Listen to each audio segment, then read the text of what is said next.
Right, good morning. So now that we've touched our toes, I think we're going to try and touch the stars. So I'm Sumantra,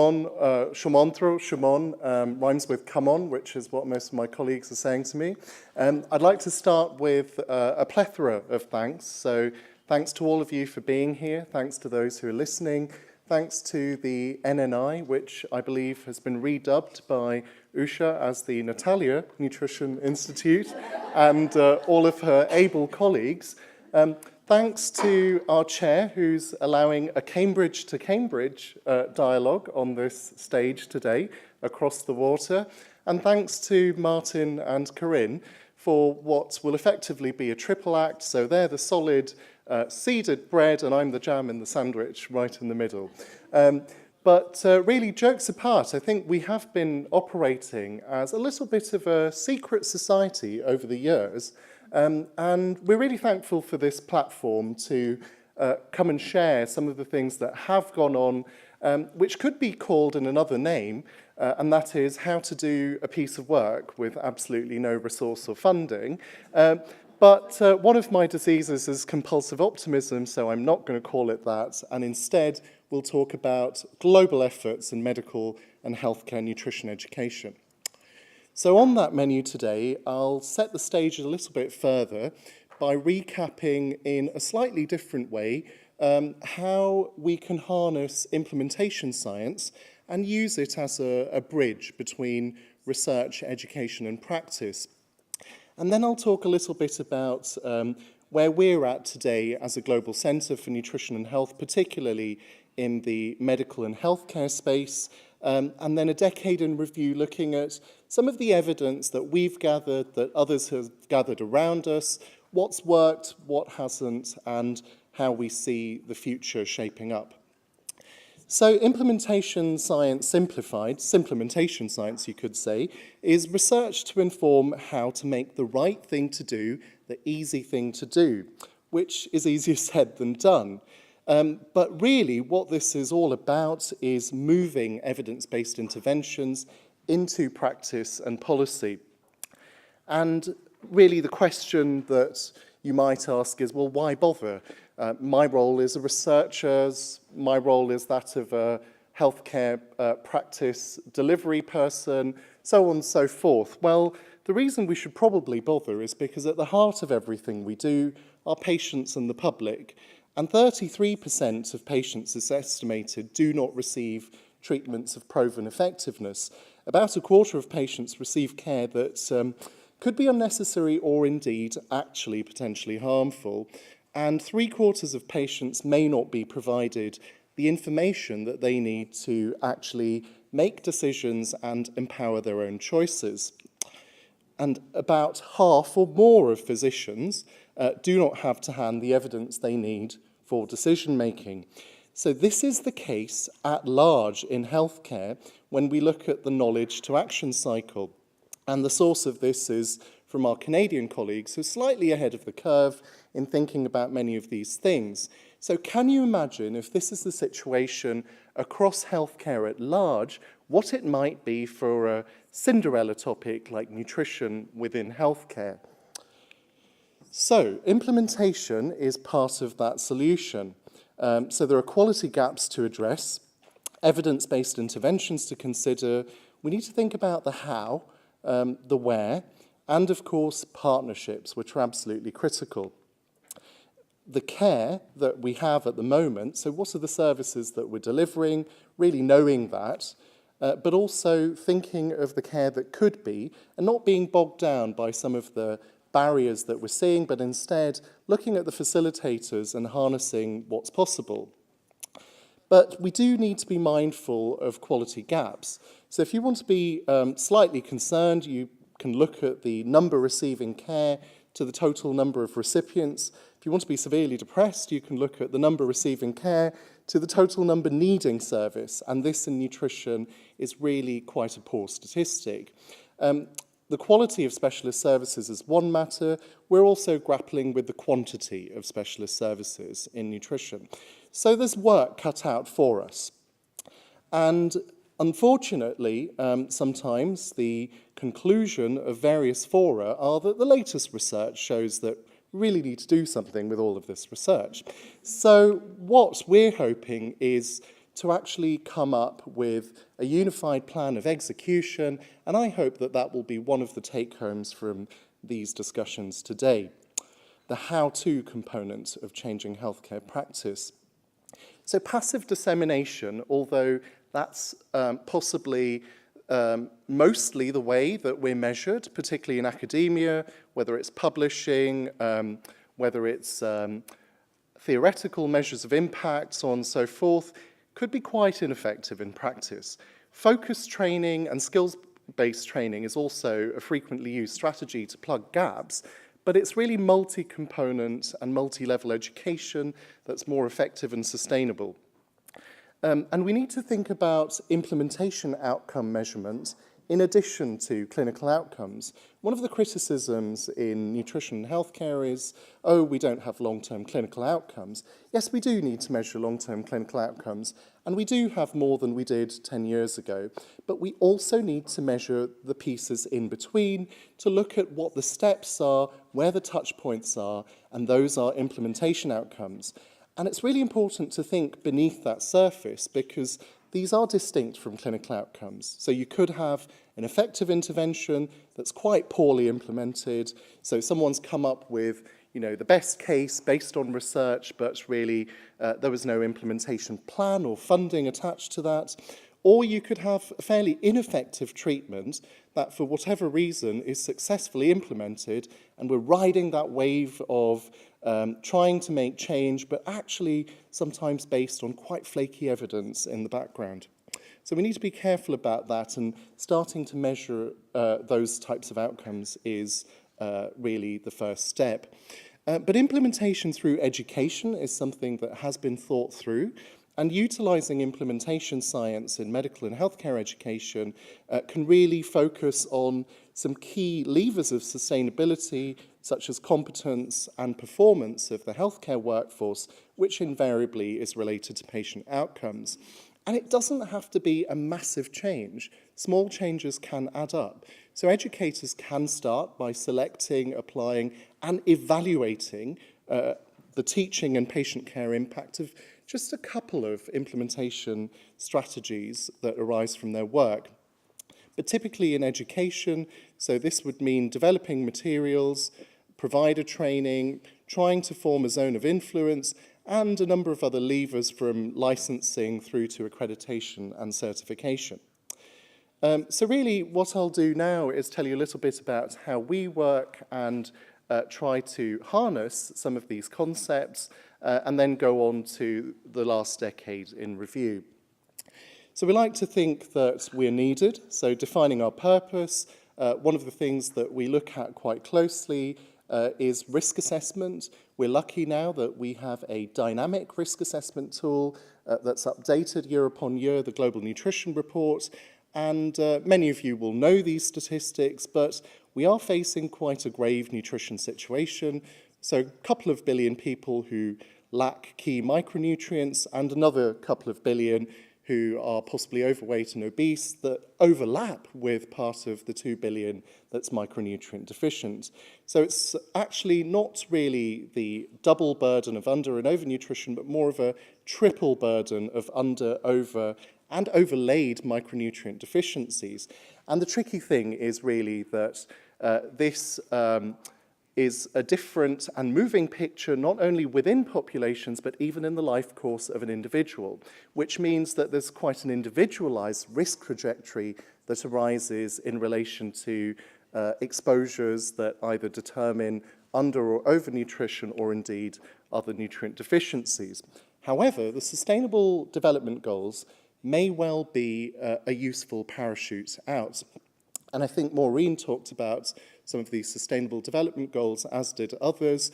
But in fact, the Global Nutrition Report has mapped all of the Sustainable Development Goals to the different tenets of food systems, food infrastructure, and all of those influences that determine dietary choices that people make as free-living individuals, but also the dietary choices that we can guide as healthcare professionals, or indeed sometimes the choices that people don't have when healthcare professionals need to initiate clinical nutrition interventions in institutionalized care.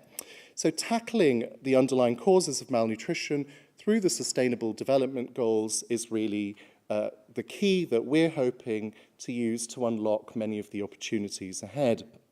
So our aims related to that are really to develop a critical mass of self-sustaining knowledge, skills, and capacity.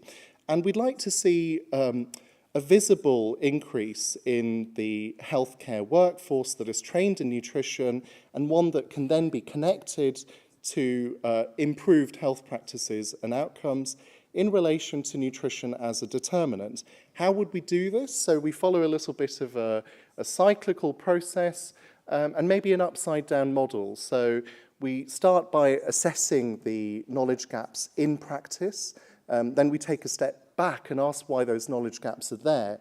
Is it because the knowledge is inaccessible? Is it because it's equivocal? Or is it simply absent? Well, if it's equivocal, it needs interpretation. If it's inaccessible, it needs a method of supply. But if it's not present, then we need to go away and generate the primary research that actually fulfills those knowledge gaps. And that is really the driver that we use to do research, whether that's basic sciences, epidemiology, or clinical trials. And I think there was a comment at some point over the past couple of days that discovery research sits separately, but not really. You need to discover things in order to fulfill these gaps. It's just how you prioritize what you want to discover and how that's going to impact society, not 100 years later, but hopefully within one's lifetime. So collating and synthesizing evidence where it exists is then the next key step for us. And of course, all of this leads to publications in the usual peer-reviewed fashion, as well as non-peer-reviewed outputs, which are possibly read more widely by certain segments of our stakeholders. But the fun for us really begins when we get to the next point in the cycle, and that's actually developing and delivering education and training interventions.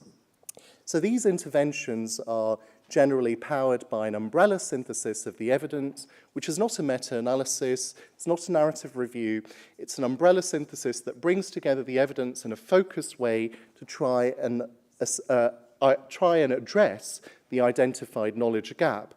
And then what we would typically do is package that into an educational intervention targeted at a particular health professional group, and measure both quantitatively and qualitatively, as far as we possibly can, the impact of that education and training on knowledge, attitudes and practices, and try to look at that wherever possible, longitudinally, and if resource and time permit, connect that to at least indicators of clinical outcome, if not clinical outcomes themselves.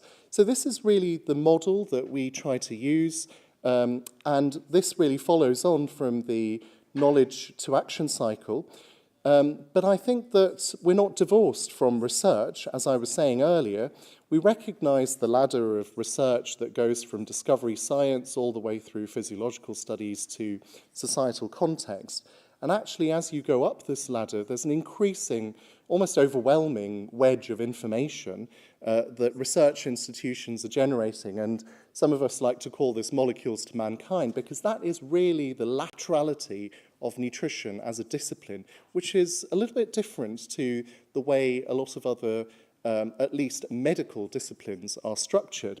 So all of this knowledge comes into this massive bucket, but then we take it as part of our humble job to try and translate the nutrition evidence to healthcare practitioners. And herein lies an opportunity, but also a challenge, because if you look at the different pillars of evidence, there is one pillar that is absolutely overflowing with randomized controlled trials, observational studies, and all sorts of other experimental design type studies, which actually talk about manipulating diet and looking at the impact on health outcomes, or they look at observing a population in a way that is quite protocol-driven, but again, what we see at the other end is as good as the data collected. There are a couple of other pillars of evidence that we need to think about, and one of those which has a growing base, and some of our other speakers have alluded to, is that about population behaviour. Because really part of the missing key is how people are going to take that information that we are generating from all of this controlled or exacted research and incorporate it into their day-to-day behaviour. And that's a very different process. And that pillar of evidence is relatively small compared to the other one. There's an even smaller pillar of evidence, and that is the one looking at what works and what doesn't in changing the behaviour of healthcare practitioners in relation to taking all of that knowledge from nutrition and incorporating it into either counselling or into the pointy end of clinical interventions, which should be part and parcel of their practice. And until we bring these three pillars of evidence to par and begin to look at ways to connect them, it is going to be a rather imbalanced field. So this is the way we've been working, and we were founded by the University of Cambridge, but we work with several other partners more formally. And when we first started out as a strategic partnership between doctors, dietitians and nutritionists, we were anchored in Cambridge, trying to work without borders. People just thought, this is crazy. I mean, who starts with pathway to impact? I mean, that's totally upside down. You need to start with a discovery hypothesis and then follow that through. And in the last 3 months of your 5-year research project, you might think about pathway to impact and a little bit of public engagement and dissemination. What are these upside down people doing? But then, just about 3 years ago, somebody somewhere thought, hang on a minute, that's implementation science. And then we got a bunch of awards, and now suddenly what we say is listened to, though it's exactly what we were saying 5 years ago.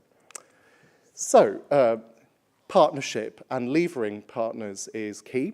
And although we like to think we have everything in Cambridge, I need to be careful what I say because it's being broadcast, but we don't have all skills under the same table. So we work with 3 other partner universities who complete the skill set in relation to the areas of nutrition and surrounding expertise that we really need to power our flagship efforts in medical and healthcare nutritional education. And we're also formally partnered with a number of specialist organisations, in particular the British Dietetic Association, with whom we've been working from its inception, rather from our inception. There are lots of key people behind what we do. I'm the lucky person who's getting to come and talk here. We have 3 other directors, one specialising in education, 1 medical and 1 scientific, a number of other people, and you might recognise one of these as the BMJ nutrition editor who works closely with us. But we also have an honorary president who's very hands-on. This is Lord Richard Balfe.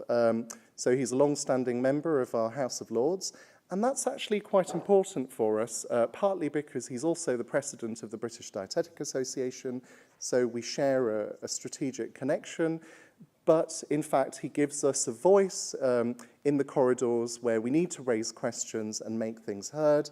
And again, this is being broadcast, but as we are at the verge of Brexit, I think for a little bit of time now, the upper house in the UK has been making sure that the show continues, and really that particular part of the government does a lot of deep thinking and has a lot of legacy in remembering what had worked before and what might therefore work in the future. Networks is also an important part of local thinking, but with a bit of a global perspective. So what we use is something known as a Global Innovation Panel. So this is a panel of people who are drawn from different countries, who we all bring together at least once a year. But those people are invested in faculty development, which means if we get a request from a country where we've not worked before, what we would do is assemble that panel, go into that country, try and follow that cycle, understand the needs, and then actually develop local capacity and resilience, because the aim is really to develop satisfied adopters of our practice so that we can sustain that change and not rely on dependence on a focal point in one country. We try to extend our reach, particularly through our Cambridge University networks, through the networks brought by the UK Laboratory of the Government Chemist, which runs a very successful food authenticity network across 21 countries. And the Food Authenticity Network allows conversations to go from food through to nutrition. Another partner that allows us to extend our reach, not just geographically, but also conceptually, is the Global Open Data Initiative for Agriculture and Nutrition.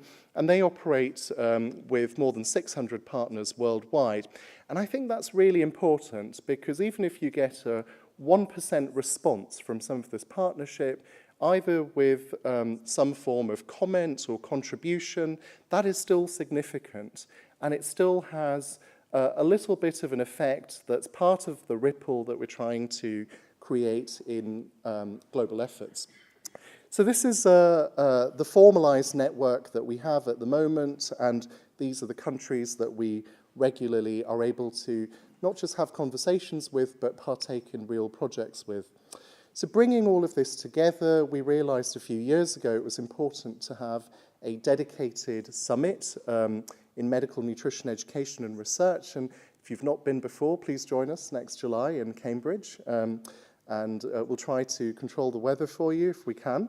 But what these summits have done is really to build successively on consensus. And I think that consensus is really important, partly because, as I said at the beginning, those of us in nutrition and medical or healthcare education are a little bit of a secret society, not by choice, but simply by nature of funding, resourcing, and therefore we don't always know what the other person is doing. And that can sometimes lead to great insights when we discover things, or it can lead to duplication, or in fact not sharing what didn't work could lead to reinventing of faulty wheels. And that by far is probably the greatest danger. So that's a big focus for us, to bring everyone together into a safe space. So we started with 50 people, and by year 4 there were 250. So this is a growing piece, and at last glance we had over 20 countries represented through enthusiasts who were self-selected, but represented nonetheless. So we've explored strategies to not just build consensus geographically, but also bridge some of the divides that currently exist between nutrition research and professional education. Certainly in the UK, in academic departments, the way we're funded, the way we're assessed, doesn't always help with that sort of divide. But we are seeing national changes which represent an opportunity in the funding landscape to try and create those connections, and again, implementation science may well be that key. In a number of other countries, folks are ahead of the curve, certainly in Canada, Australia, and New Zealand. And from the sounds of what we've heard over the last couple of days, possibly in a number of parts of the United States as well. So this is a growing movement. So we need to build on the successes whilst taking note of the shortcomings. I think the biggest thing that came out of these discussions recently is the potential to build what we're calling an international knowledge application network in nutrition, in line with the 2025 goals of the United Nations, which we're fondly calling ICAN 25, the whole I can, we all can. But really, behind all of this, we need doers, and we need doers who are not just in converted space. We need doers in different sectors. So alongside our summit, we also started a summer school, which is a test of mettle, but one of capacity building. So this year we had 30 people who were with us for 5 days, 40 hours of instruction, evening work, exams, online instruction on top of that, but really people who were from different sectors, so the health sector, the food industry, medical nutrition, but also social sciences and other aspects of biological sciences. And what's unique about this is that this crash course in applied human nutrition is probably something that's filling a gap for a number of people who've worked in and around nutrition for a number of years. And we've particularly seen examples of this from the food industry, where people have had a nutrition portfolio. They can't probably go away and undertake a master's in nutrition, but what they can do is get a bolus dose of knowledge and then utilize what we run in the form of a mentoring scheme. And that's where the fun really begins. And the interesting thing that we found is, again, people from certain sectors are very good at going back and identifying the different opportunities in their work setting and coming back and accessing this mentoring scheme and helping, well, we try to help to navigate some of those barriers, but mostly people find the solutions themselves, and it is powered by enthusiasm. So at the beginning of next year, we will open up this mentoring scheme more widely through a partner organisation, the Society for Nutrition, Education and Behaviour, who you heard, people that you heard about, I think, on day one. And that hopefully will allow a greater imprint and more intersectorial approach.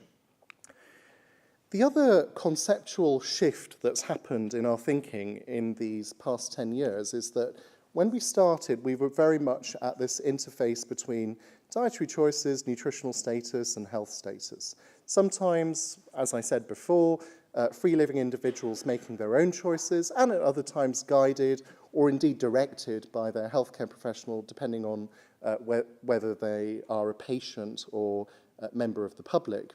But what we have begun to do is think much more upstream in terms of this ladder from food production through nutrient quality to the food environment, and also all of the pieces in between, such as food supply, and in fact the forces that determine movement up this ladder, which are not necessarily forces that are minded to create good health. They're often economic forces, they're often political forces, and they're often forces that we can't even see or fathom.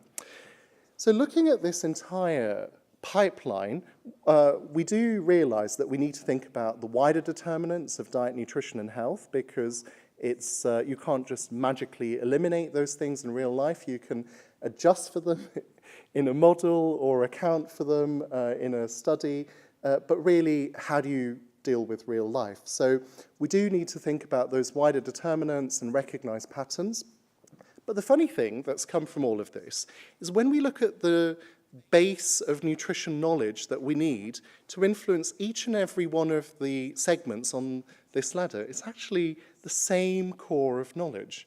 And many of us in this room, many of the people listening, and those from the nutrition community will all be privy to that core knowledge. And that knowledge simply needs to be adapted and contextualized slightly differently when addressing each one of these segments. And that is really the appeal in bringing together an integrated knowledge application network in nutrition, not one that operates in a silo, and even in the health space, one that thinks about primary, secondary, and tertiary prevention as part of a continuum. Because really, when we see patients, for those of us who are clinical, they don't come with labels on them. They will be going in and out of that preventative paradigm fairly seamlessly, but we need to create thinking and services which are just as seamless to follow that through. So our theory of change is very much modelled on the knowledge to action cycle, which interestingly is used quite a lot in other areas of health, infectious diseases being one of them. And again, there's no problem standing on the shoulder of giants, and why not build on the successes of some of our other health sciences counterparts. But the thing that we have given a lot of thought to, and these bubbles don't represent any proportion, so they're not to scale, patients and the public, so those who are at risk, are the end knowledge users, and those are the people that we are all working for at the end of the day. As I've said, we've got practitioners as knowledge brokers, sitting around that, policymakers and public influencers. So these knowledge modulators are not always who we think they are. And sometimes these public influencers will be very different in different countries and different cultures. And let's not underestimate the influence of media, entertainment, and all of those aspects of society, because that is the world we live in. And then, of course, we have the pristine researchers and innovators, the knowledge generators, who sit slightly separately to all of this. But our theory of change is that we need to draw from the researchers and innovators, so the knowledge generators. We need to understand the perspectives of policymakers and public influencers, but we need to establish and empower practitioners, particularly healthcare practitioners, as knowledge brokers. And there are a couple of reasons for this. One is that the public has a short memory and is subjected to so many influences that you can't possibly expect people to remember the best practice of the day. As much as you empower them, that community memory is quite variable. Secondly, we're talking about billions and billions of people. How are we ever going to reach all those nooks and crannies of where there are people at risk? And thirdly, we're talking about responsibility. Wouldn't it be wonderful if every member of the public took total responsibility for their own health? But is that something that we're going to see achieved to any reasonable degree within our lifetimes? Healthcare practitioners, particularly those who are statutorily regulated, and the medical profession is one of those that is, no matter which country we look at, have a few key responsibilities.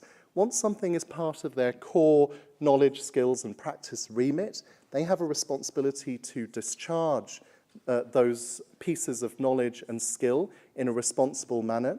They have the responsibility to keep up with the evidence base themselves, be able to read, navigate, digest, and apply research. Why is it that when the American Heart Association comes up with some really high-end new discoveries that will affect 0.00 something % of the population, that every doctor, every cardiologist is clamoring to know what that is? But why is it that when things change in nutrition, it's just, what a confusing specialty, they can't make up their minds?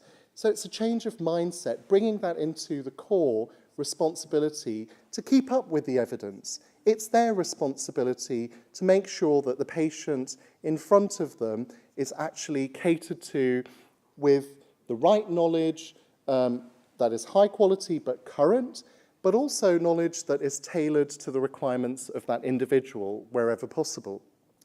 And then, of course, the third reason is that we simply cannot reach everyone, as I said, but there is a certain ratio that you can look at of healthcare professionals to members of the public. And I quite liked our presenter from the Philippines and how all of the risks were quantified in health economics terms. And it is possible to do that, particularly if we embed all of this in the health practitioner public-patient ratio and look at it from the point of view of health economics. And that language will speak to some of those forces that influence the steps on the ladder that we were considering a moment ago. Martin's already talked about the new BMJ journal that we're hoping will be a legacy piece to curate some of this knowledge as it's accumulated, but also keep people up to date as we go along. And this is Dr. Fiona Godley at the launch of the journal a couple of months ago, and I don't know if you can read what's on her slide. If the doctors of today do not become the nutritionists of tomorrow, then the nutritionists of tomorrow will become the doctors. Sorry, the nutritionists of today will become the doctors of tomorrow. So do ask Dr. Godley for exact clarification, but what I think she's saying is this is a wake-up call and the time is now. And for those of you who are reading the main BMJ, you will see that there has been a diet series that's been as global as possible. And again, just a few months ago, a rather large group of us had the opportunity to meet under the auspices of the Swiss Re Institute in Zurich, and for the first time consider what the implications of diet would be for health insurance risk, which is actually a step towards progress, particularly in healthcare systems, and I imagine the US is one of them, where health insurance-based risk approaches do count. In a national health service like ours in the UK, there are perhaps a couple of other layers of consideration, or even in places like Canada, but it's a great starting point that actuaries are actually beginning to recognise diet. The legacy capture through the International Knowledge Network, what will that look like? So it will be a massive task, and again, all contributions welcome. But really what we want to do is give people access to knowledge-generating experts, research at different levels. So thinking about open data. So data as well as information from that data, but also knowledge, which has some critique and guidance from objective sources that helps people take data, have reasonable discussions, but then informed decisions. So it's the data, discussions, decisions pathway that we really want to power with this, again, through the three different paradigms of prevention, primary, through secondary to tertiary. So we formed a framework of 4 pillar areas within our centre, one that is an academy of nutrition educators, one that is a research and innovation consortium, so a consortium that's assembled to answer some of those burning questions where there are evidence gaps so that we can push them back into education, training and implementation at a later date. Also the opportunity to undertake implementation research in the form of consulting, because we don't always have to, we're very controlling, those of us who are academics, or maybe medical academics, I don't know, but we like to have total control over the whole process from end to end. Sometimes that's not possible. Sometimes what we need to do is take a consultative approach, but really set the stage in a way that others will find the solutions in between, as long as the destination remains reasonable, and as long as that destination doesn't become a shifting yardstick, that's absolutely fine to do implementation through that type of approach. And there's another one that we think about, and that's nutritional equity in population health. And this is really not just an issue for the so-called developing world, but for the past 4 or 5 years, we've been focusing on particularly 2 low to middle income countries, and absolutely everything that we see in terms of nutritional inequities and population health in those countries are also applicable in the UK and even in Cambridge. I have done clinics in Cambridge where I have come across patients who are semi-literate to illiterate. 6 years ago, we saw a frank case of scurvy. So not what you would expect in the vicinity of Cambridge University and all that it represents. And I'm sure that if we look, we will find that sort of pattern everywhere. We just need to have our eyes open. So these are just a few highlights to make us feel good on a rainy day, because, as I said, you know, this is not the best resourced field, so we tend to look at all the people we've reached, and recently we clocked 200 members worldwide, and these are members, each of whom are generously contributing some proportion of their time all year to actually make this mission work. And this is what's taken us to over 40 projects across 12 countries with a really, really lean model at the centre of it all. And then it helps when there is recognition from the government and non-government sector. And interestingly, now we can say that we have had that from not just the government sector, but also the medical nutrition industry, the publishing industry, as well as learned society. So I think that's telling us something. It's not telling us that we should just sit on our laurels. It's telling us that we should work harder to actually meet that unmet demand, which, going back to the beginning of this presentation, could represent more than 50% of physicians who are not only clueless, but also who may be doing the wrong thing at the wrong time. So, very quickly, in the time that I don't have, so our story is long and complex, but from this you can see involves many different partners, and the pre-story started in 2005, and the mission continues in this iteration to 2025, so it takes about 20 years to actually make a bit of a dent. But in this evidence-based journey, it's interesting to look at where we came from. And although we're leaving the European Union, we are still going to be part of the Council of Europe, which is what minded us in 2005 to actually put together a working group on hospital food and nutritional care. The British Medical Association was then rolled in, and the BBC, bless them, actually did something useful and produced a documentary for us, which then catapulted us into the corridors of the Department of Health. All entirely accidental, but is it really? These sorts of things happen all the time, and if you've got the sight, if you've got your eyes raised, perhaps you can see and seize the opportunities. So that all happened 10 years ago. A piece of policy guidance was launched, known as the 10 Key Characteristics of Good Nutritional Care, and by 2014 this made its way into the standards for the Care Quality Commission. So admittedly that took about 7 years to make its way from first inception through the policy cycle to something that was implemented. That's actually relatively quick in our country. I don't know about others. But this gave us such leverage, and even if you can have one piece of policy that gives you that type of hook, you can then build concentric circles around it. Educational standards then came up at the same time in relation to what newly qualified doctors ought to be able to do. We have something known as the foundation program, which are the first 2 years after doctors graduate. They're getting younger and younger. They're about 22 in the UK when they first hit the ward, so we need to give them a foundation program, and that's a great opportunity to talk nutrition whilst people are still listening.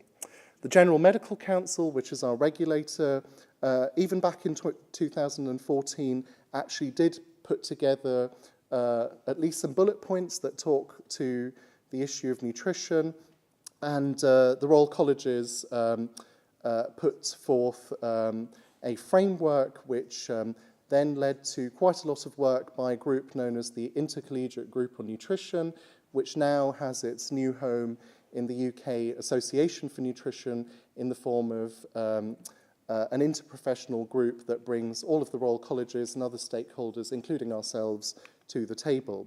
So a very short pre-theatre menu was constructed, and as a result of that one piece of policy guidance in 2014 and different organisations responding to it, we came up with just about 8 different key take-home pieces of knowledge or fundamental skill, either screening or ability to refer appropriately, or the basics of assessment that all junior doctors need to walk away with.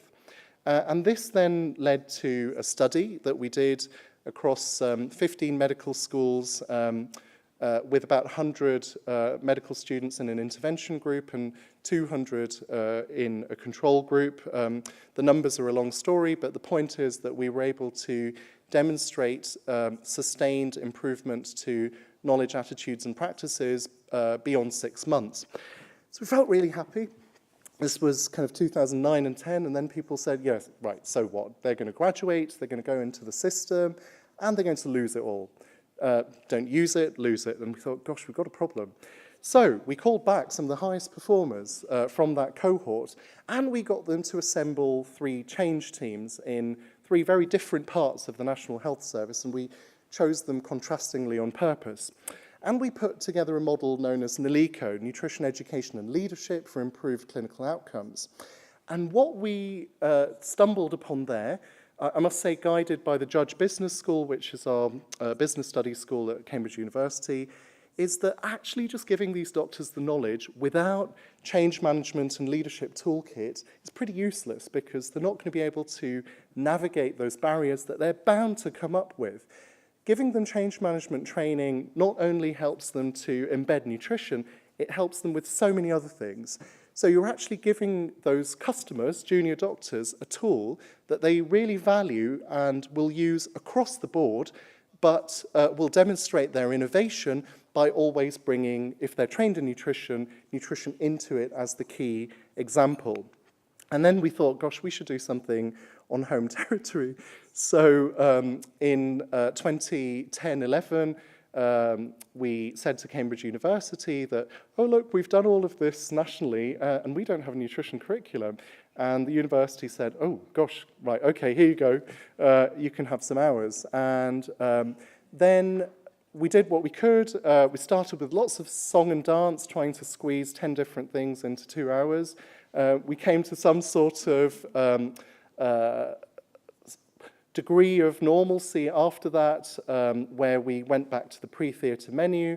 But then we thought, let's get this evaluated, and you can actually read this paper that looks at reflections from how we formed the nutrition curriculum, but also the learning from it that then sharpened that into what is now a government-funded curriculum strand and one that is growing. And really, in that, the most important thing for us was to admit what doesn't work and to actually swallow our ego and be ready to reconstruct and let go of things that we thought would work but absolutely didn't. And then we got this false confidence. We thought, if you can change something in Cambridge where some aspects of curriculum haven't changed for more than 800 years, then you can probably do it anywhere.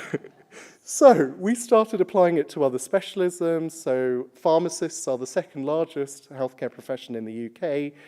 Because of various things, they're going to have to reinvent themselves. We then looked at hydration, particularly hydration education in primary care. How can we use that to prevent unnecessary admissions, whether that's UTI related, unnecessary prescriptions, for instance, for diuretics where it's not needed, for chronically low drinkers who don't have any cardiac or other indications, but very importantly also for researchers. So each of these have been published as peer-reviewed papers, but researchers were the really tricky one, particularly those who have researched one molecule in nutrition, but then have become world experts on nutrition at large. More on that in the paper. So we then looked across 6 countries and found actually the problems are pretty much the same. I'm not going to go into the American piece because I'm sure Corinne will cover it, but we've been working with US colleagues now for just over 5 years, and there have been a few publications tracking what we've been doing as we go along, and I believe another one coming soon, and I'm sure Corinne will allude to that. But the point is that 10 years ago, there was hardly anything in this field, and now, at last count, there are about 127 publications that speak to the effectiveness of nutrition education as a healthcare modulation tool. I was really pleased to see how many of those were ours, but on the other hand, that's also a disadvantage because it means that we still need more people to be working in that area. Also, in a systematic review that was done by Victor Moga, who we assisted, he looked at doing a realist synthesis and found that over half of the 46 studies in his synthesis, so he had certain criteria where he only took studies, not secondary analyses, things which were primary studies. Half of them were from the US, and amongst those, at least a third couldn't necessarily be applied to out of the context of that particular study, so it was either looking at a specific group or a very US context. So we still have a lot of work to do to truly globalize this area. And one of the models that Moga and colleagues came out with is to move beyond the immediate outcomes, to think of medium-term outcomes and incorporating this as a model of good practice in study design going forward for all of those working in the healthcare nutrition education space. Then the BBC cropped up again this March, and this time it was with culinary medicine, and I had the pleasure of interacting on that programme. And based on previous, by then we had already trained 2,000 medical graduates in Clinical and Public Health Nutrition Basics from Cambridge University. But miraculously, after the BBC programme, we were summoned. And suddenly, after various discussions, from nutrition and isolation, we're now looking at integration with lifestyle medicine, and quadrupling of undergraduate curriculum time, which sounds amazing. But what that means is that we're going to reach the 30 hours that Martin was talking about. But greater integration with other specialties. So when people are talking nutrition and endocrinology, actually flagging it, for example, and mandatory assessment questions, which works a treat.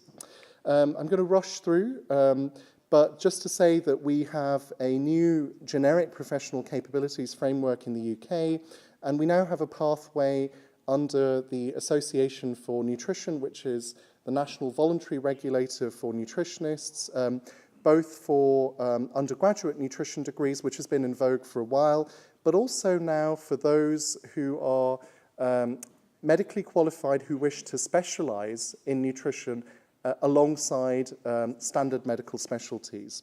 And this is really something that raises the bar and raises aspirations, because it's no longer just about basic competencies. There's a higher target for people to aspire to. There's a project that has come from that, which will conclude in 2020, to actually come up with nutrition education policy for healthcare practice.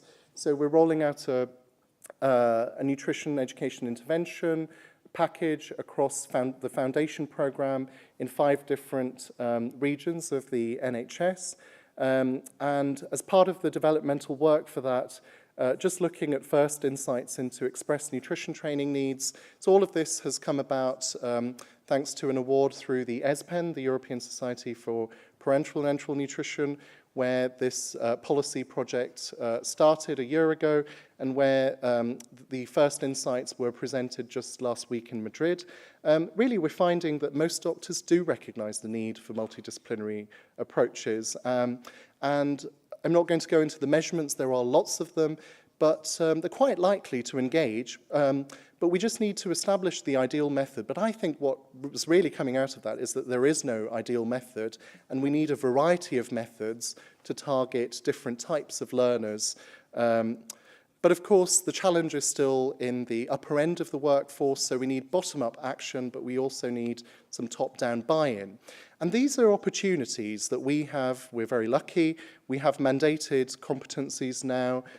We have a group called NutriTank in the UK that's medical student-led, and they formed 26 medical student societies at last count across different medical schools focused on nutrition, and a number of other opportunities that allow us to tap into what's going on. But of course, we have all the classical challenges, a lack of nutrition, the curriculum as it stands, and also being uncomfortable with uncertainty, which is what I was alluding to earlier, and helping learners to shift towards a method to assist clinical reasoning. I'm just going to very quickly... Like over 10 minutes? Do you want to wrap up? That what we have done also is use these models in the developing world setting, and you can probably get a copy of the slides. But what we found is that if you use community models such as mobile teaching kitchens, targeting marginalized sections of society, that allows not just empowerment of those individuals, but also allows those individuals to have an upwardly mobile effect on other sections of society. That's an innovative model that medical students and the medical community in one state of India has responded to very positively. We now have a mandate from the state vice-chancellor of that state to actually come up with a curriculum intervention and a telefilm which will be broadcast to all medical educators and other stakeholders. So we're working on all of this at a global level as well, and developing a nutrition education curriculum which is really farm to fork to post-fork. But in all of this, the missing key is still medical and healthcare related nutrition education, but we are getting there one step at a time. Thank you. Thank you for